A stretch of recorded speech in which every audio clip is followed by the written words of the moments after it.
ನಮಸ್ಕಾರ ಸ್ನೇಹಿತರೆ, ಫ್ಯಾಂಟಾಸ್ಟಿಕ್ ಊಟ ಚಾನಲ್ಗೆ ಸ್ವಾಗತ. ಇವತ್ತು ನಮ್ಮ ಮನೆಯಲ್ಲಿ ಕರಿಬೇವಿನ ಸೊಪ್ಪನ್ನ ಚಟ್ನಿ ಪುಡಿ ಮಾಡಿದ್ರು. ಇದು ಹೇಗೆ ಮಾಡೋದಂತ ನೋಡೋಣ. ಮೊದಲಿಗೆ ಒಣಗಿರೋ ಕರಿಬೇವಿನ ಸೊಪ್ಪನ್ನ ತೊಗೊಂಡಿದ್ದೀವಿ. ನೆಕ್ಸ್ಟು 4 ಸ್ಪೂನ್ ತೊಗರಿಬೇಳೆ ತೊಗೊಂಡಿದ್ದೀವಿ. ಸ್ವಲ್ಪ ಓಂಕಾಳು, ಜೀರಿಗೆ, ಕಾಳು ಮೆಣಸು, ಒಣಮೆಣಸು, 2 ಸ್ಪೂನು ಹೆಸರುಬೇಳೆ, ಸ್ವಲ್ಪ ಹುಣಸೆ ಹಣ್ಣು, ಒಣ ಕೊಬ್ಬರಿ. ಸೊ ಹೇಗೆ ಸ್ಟಾರ್ಟ್ ಮಾಡೋದಂತ ನೋಡೋಣ. ಮೊದಲಿಗೆ ಒಂದು ಬಾಣಲೆ ತೊಗೊಂಡ್ಬಿಟ್ಟು ಇದರಲ್ಲಿ ಒಣಗಿರೋ ಕರಿಬೇವಿನ ಸೊಪ್ಪನ್ನ ಹಾಕೋಣ. ಇದನ್ನು ಹುರಿಯೋದಕ್ಕೆ ಶುರು ಮಾಡೋಣ. ಅದು ನೀಟಾಗಿ ಸ್ವಲ್ಪ ಬ್ರೌನ್ ಕಲರ್ ಆಗಬೇಕು.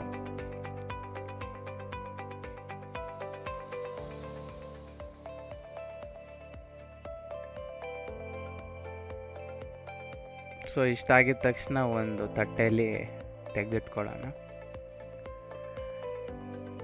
ನೆಕ್ಸ್ಟ್ ಇದಕ್ಕೆ ತುರಿದಿರೋ ಒಣ ಕೊಬ್ಬರಿನ ಹಾಕ್ಕೊಂಡಿದ್ದೀವಿ.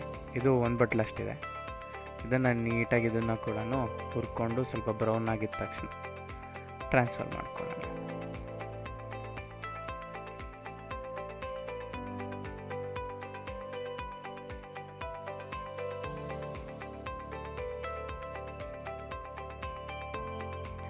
ನೆಕ್ಸ್ಟು 4 ಚಮಚ ತೊಗರಿ ಬೇಳೆನ ತಗೊಂಡು ಅದನ್ನು ಕೂಡ ಹುರಿಬೇಕು.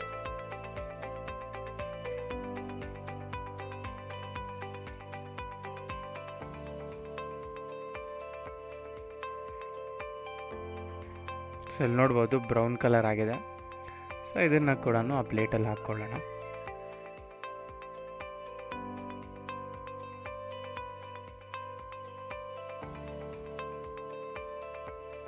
ನೆಕ್ಸ್ಟು ಆ 2 ಸ್ಪೂನ್ ಹೆಸರು ಬೇಳೆನ ಕೂಡ ನಾವು ಹುರ್ಕೊಬೇಕು.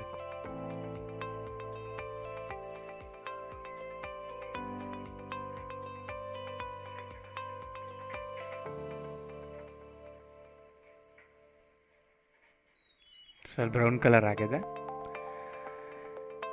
ಇದನ್ನು ನಾನು ತಗೊಳ್ಳೋಣ.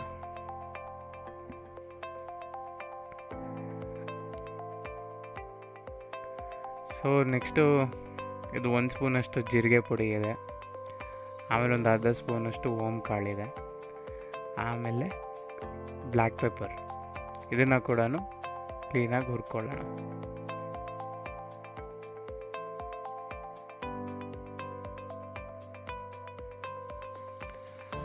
ಸೊ ಇದಕ್ಕೆ ಒಣಮೆಣಸನ್ನ ಹಾಕ್ಕೊಂಡಿದ್ದೀವಿ. ನಿಮ್ಗೆ ಎಷ್ಟು ಖಾರ ಬೇಕೋ ಅಷ್ಟನ್ನು ಹಾಕ್ಕೊಂಡು ನೋಡ್ಕೊಂಡು ಹಾಕಿ.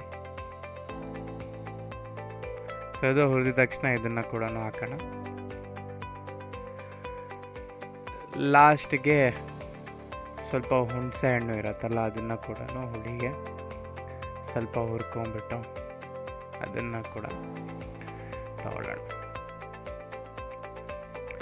ಸೊ ಫೈನಲಿ ಇದೆಲ್ಲ ಆದಮೇಲೆ ಲಾಸ್ಟಲ್ಲಿ ನಮ್ಗೆ ಎಷ್ಟು ಬೇಕೋ ಅಷ್ಟು ಉಪ್ಪು ಹಾಕ್ಬಿಟ್ಟು ಮಿಕ್ಸ್ ಮಾಡಿ ಇದನ್ನು ಮಿಕ್ಸಿಯಲ್ಲಿ ಹಾಕ್ಬಿಟ್ಟು ಈ ಥರ ಪುಡಿ ಮಾಡ್ಕೊಬೇಕು. ಇದಕ್ಕೆ ನಿಮ್ಗೆ ಸ್ವಲ್ಪ ಸ್ವೀಟ್ ಬೇಕಂದರೆ ಒಂದು ಜಾರಲ್ಲಿ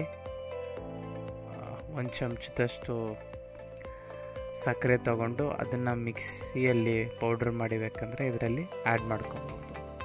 ಸೊ ಫೈನಲಿ ರುಚಿಯಾದ ಚಟ್ನಿ ಪುಡಿ ಸವಿಯಲು ರೆಡಿ ಇದೆ.